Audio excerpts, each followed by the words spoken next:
au début sous Senghor ça ne posait pas de problème quoi sous Wade il n'y avait pas ces problèmes là avec Macky Sall de petits détails ont commencé da ngay dëkk Kolda par exemple war a wut sa carte d'identité benn ku tudd Sonko par exemple wala Faye wala Sall wala Wade wala Diop wala Ndiaye comme da ngeen bëri ci dëkk bi boo ñëwee da ngay dugg ndànk ne defaral la say këyit nga dem y a pas de problème mais boo santee sant yi nga xam ne sant Kolda la sant Fuladu sant Ndiaye Kande Boiro Balde ak leneen état bi di la naan da ngay dajale këyit bi ak këyit bi ak këyit bi pour mën a justifier ndax yow sénégalais kenn bañu loolu kenn bañu état kenn du ko wax ne muy doxalee waaye nag réew mi bu ñu ko bokkee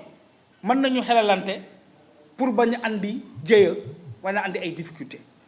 parce que su li ma xam ci réew état booy jël ay mesures warul nekk des décisions unilatérales qui visent une communauté parce que tout simplement les décisions de l'État doivent être des décisions générales pour éviter des conflits sectaires ou zonales ou qui ciblent une particularité dans le pays yaa ngi dëgg li ñu jàpp man bu état demee ba xam ne am na ñuy jóge ci yeneen réew di dugg ci réew mi di am suñuy kayiti réew te muy andi jafe-jafe ci Sénégal war nañoo mën a jël ay mesures générales mais qui ont un but spécifique qui permet de faire un tri wax ne képp bépp sénégalais bu bëggati kayiti par exemple pour tukki lu mel ni passeport lu mel ni certificat de nationalité dajaleel kayit bi ku ko mënul remplir tu n'es pas sénégalais xanaa loolu moo gën a simple mais boo demee am sa copain bu tudd sant Mbay wala sant Diop wala sant peut-être neneen Mbub boo leen duggee ci bureau des passeports kooku sant Mbay Mbub day dugg sans problème yaa ngi dégg kooku sant Sonko day dugg sans problème alors que autant que nous avons des nos pulaar que vous retrouvez en Gambie que vous retrouvez dans les deux Guinées qui entourent le Sénégal que vous retrouvez en Mauritanie même ou au Mali ou ainsi de suite mais noonu ngay fekkee Sonko ci biir au Burkina noonu ngay fekkee Sonko ci biir Sénégal te Sonko bu demee duwut kenn du ko sonal ci biir Gambie Mali Guinée Bissau Guinée Conakry Burkina Faso Niger ba feneen même Gabon le même nom de famille mais tu trouves ces noms de famille parce que c'est des noms de famille spécifiques au sud du pays noonu ngay fekkee par exemple ku sant Keïta tu le trouves en Gambie des Keïta de Gambie des Keïta du Sénégal des Traoré du Sénégal mais ces mêmes noms de famille vous les retrouvez au Mali vous les retrouvez en Guinée Conakry vous les retrouvez partout dans l'Afrique de l'Ouest mais pour ces gens-là ça ne pose pas de problème mais quand tu es Kandé ainsi de suite ça pose un problème ba loolu andi na yeneen jafe-jafe peut-être qui reviendra je vous donne un exemple terre à terre par exemple qui est là qui est une réalité peut-être vous tous vous connaissez le Dakar il se passe au Fouladou c'est dans le Fouladou dans le département de Vélingara à Médinatoul xaw ma na parce que léegi ñaari dëkk la Médinatoul Houda ñii naan Médina Gounass est-ce que les Sénégalais se posent les questions pour savoir lan moo tax même dëkk bi am ñaari tur même dëkk bi même commune bi am ñaari tur ñaari appellation ñii di ko tuddee Médinatoul Houda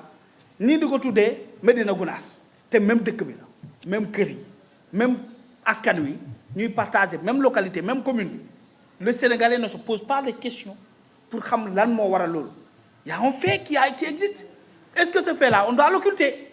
est-ce que ce fait l'État du Sénégal ne devrait pas en faire une question d'intérêt national pour régler peut-être quelque chose qui pourrait entraîner plus tard ay conséquences yoo xam ne kenn ñaanu ko ci réew mi donc cette question d'identité man maa dëkk fii sama dëkk mu ngi tudd Médinatoul Houda man maa dëkk fii sama dëkk même dëkk boobu maa ngi koy tuddee Médina Gounass ci même réew mi bi nga xam ne muy tudd Casamance wala même royaume baa ngi tudd Fouladou ainsi de suite ça c'est un problème parce que dafa am ku nekk fenn ne man lii laa boo déggee man lii laa rek l'identité posé wu na nii laa sant fii laa jóge fii laa dëkk parce que il va revenir sur ces principes là donc parce que man lii laa keneen ki taxaw ne moom lii la loolu moo waral dëkk boobu am tey ñaari tur kenn ku nekk di ñoddi di jëmale sa kanam te pourtant ñoom ñaar ñëpp ay pël lañ maintenant dans ce grand groupe de Peul il y a une identitaire groupée autour des entités que des gens voilà yoo xam ne ñooñu koy réclamé wu moomee ko seen bopp Tukulóor la Fulakunda la Gaabunke la ainsi de suite ainsi de suite loolu mu ngi xew ci réew mu nekk lu dangereux donc Sénégal laisse bouillonner des phénomènes qui risquent d'être catastrophiques pour la paix même de ce pays-là. Et le seul qui est capable de régler ce problème-là, moi d'abord nous le peuple sénégalais, pour que chacun puisse accepter que réew mi dañ ko bokk te kenn ku nekk dafa am foo bokk boole na parce que c'est ça la nation, la notion de nation. La nation, c'est le sentiment que plusieurs groupes puissent se partager un espace limité par des frontières, organisé par un État. L'État, c'est la machine qui doit faire fonctionner maintenant cette unité-là. Maintenant, un gouvernement, c'est maintenant le gouvernement, c'est le bras maintenant de cet État-là pour qu'on puisse connaître lii mooy commune, lii mooy préfecture, lii mooy région, lii mooy gouvernement, lii mooy leneen. Loolu mu donne des questions importantes. Et ces derniers mois, je ne dirais même pas ces dernières années, il y a un discours nouveau, dangereux, porté par des acteurs politiques. Jamais dans l'histoire politique du Sénégal, un acteur politique ne s'était rendu chez lui pour dire à son opposition, wala ki nga xam ne moom lay xeexal ci politique, yow bëggoo xeet bii. Jamais un acteur politique ne l'avait fait. Ousmane Sonko, qui va à Bignona, entouré de sa famille, de sa communauté, de son identité, on peut l'appeler comme ça, Diola, qui dit que le président Macky Sall n'aime pas les Diola, surtout boo santé Badji, nga sant Diédhiou, sant Bassène, ainsi de suite. Vous voyez, ça c'est identitaire, mais c'est dangereux dans le discours, dangereux dans sa portée, dangereux sur les conséquences que cela peut entraîner, sur la dislocation de notre vivre ensemble. Parce que nii fii dañ ne réewum jàmm la moom la mag ñi woote, moom la mag ñi jàngale, moom la ñu doon ci suñuy kilifa acteur politique, moom la ñuy doon fépp ba tax na tey Sénégal xamuñu guerre civile. ba tax na Mali gis nga vidéo yi terroriste et ñoom ay pulaar la ñuy lakk ay pulaar la ñuy lakk la majeure partie de toute façon la majeure partie ils parlent le pulaar parce que li nga xam ne mu ngi ñu ngi koy baxal fii ci réew mi di ko bàyyi muy juddu mais attention ça pourrait se passer dans ce pays-là et on ne doit pas être ay mag yoo xam ne magum xamoon naa ko la déedéet ñun dañoo bëgg nekk ay mag yoo xam ne dañuy nekk ay magum waxoon nañ ko on avait alerté parce qu'il faut que ça cesse impérativement. Et ensuite vient je ne sais de quelle planète, de quel monde, de quelle terre, je ne sais s'il est extraterrestre, mais un homme qui s'appelle Tahirou Sarr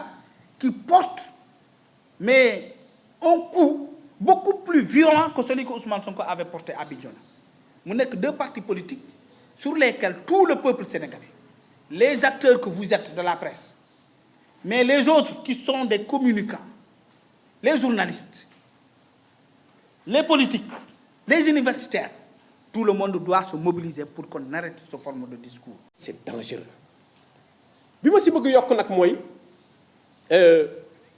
xam nga jël xeet dóor ko ci kaw beneen xeet looloo amoon Rwanda ba mu jógee Rwanda 1 million de personnes daanaka rayante nañ seen biir looloo amoon Rwanda te ka njëkk wax bis bu yàlla sàkk ma wax ko ab premier ministre la woon tuddoon Jean Kabanda moo woowoon Hutu yi ne leen dal leen ci kaw Tutsi yi keroog ba ko CPI jàppee prison à vie la ko tëj Jean Kabanda mi ngi prison ba léegi te woote dong la def Tahirou Sarr taxaw na fii ñëpp di ko dégg mu tiim xeet wax leen wax boo xam ne ñeme woo ko wax ci micro te xeet boobu ñu ngi Sénégal te boobu ba léegi dégguma justice bi yëngatu dégguma convocation dégguma kenn koo xam ne taxaw na ne ko sa discours bi na dakk parce que Sénégal soxlawul bii discours beneen ba ci tegu Casamance gi ngeen di jooy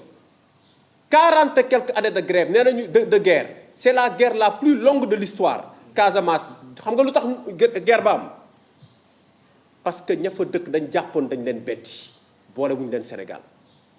te ce même sentiment tey ñi ngi bàyyi homme politique di ko créer Sénégal maanaam di beddi ab xeet moo tax xaw ma Tahirou Sarr xaw ma kii ku ñu war a arrêté la xam nga gis nga barki dem dégg ngeen seen militants yi rayante mais xale yi li ñu leen nàmpal rek la ñuy goqi xale li mu nàmp dong lay géex boo waree ay xale ñu nekk sa militant da nga leen defal formation école du parti jàngal leen lan mooy idéologie politique jàngal leen lan mooy philosophie politique jàngal leen lan mooy gestion d'un pays jàngal leen xarañ ak yore dëkk ak gérer une république jàngal leen les principes yi république war a taxaw noonu ngay former un jeune leader politicien doo leen jàngal en moo tax lañ def France ba rayante fa bettul kenn maa ngi koy wax Kandé mii benn bis ma ne ko Sénégal li ma dégg ci discours politique jàpp naa ni processus bi ngay jaar yépp pour créer terrorisme politiciens yi créé nañ ko parce que terrorisme lan la c'est d'abord l'endoctrinement da nga leen di endoctriner maanaam da ngay jël bopp xale bi dindi li papaam ak yaayam defoon ci boppam def ci yow leneen sa waxu bopp sa yëfi bopp ak sa xam-xamu bopp papaam ak yaayam li mu wax dootu ko sax déglu loolu mooy endoctrinement boobu xale yi Sénégal tool nañ fa ba weesu ko ba ca tegu gën a dangereux mooy boo endoctriner xale ba pare da ngay fexe nag ba xale boobu nga dugg ak moom ci beneen processus muy maanaam da nga koy radicaliser radicalisation mooy lan xale bi day dem ba day jàpp ni moom amatul kenn ci àdduna ku mu war a déglu discours boobu doy na ko dëgër na te leneen lu dul loolu dëgg du dëgg loolu mooy radicalisation boobu xale yi Pastef ak xale Tahirou Sarr yi gis naa ci ñoom ñetteel ba muy dernier bi mooy ban mooy nag bi nga xam nag mooy maintenant le passage à l'acte mooy léegi dootul faale kenn mooy la violence foofu looloo xew France moo tax ñu rayante waaye nag réew entre Sénégal moo tax nag réew moo xam ni intellectuel dañoo noppi intellectuel dañoo ragal ñii dugg seen ay suufu lal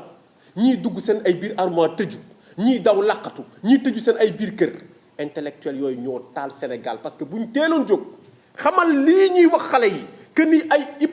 c'est un discours dangereux c'est un discours va-t-en-guerre c'est un discours boo xam ni day taal réew bu ko intellectuel yi waxoon boobu ba léegi discours bi àgg fii ba xale yi di ci jamante suñu doom yi tey di faatu voilà la démission collective des intellectuels ñu koy ñaawlu ak di ko condamner li ma si yokk rek mooy nit kuy politique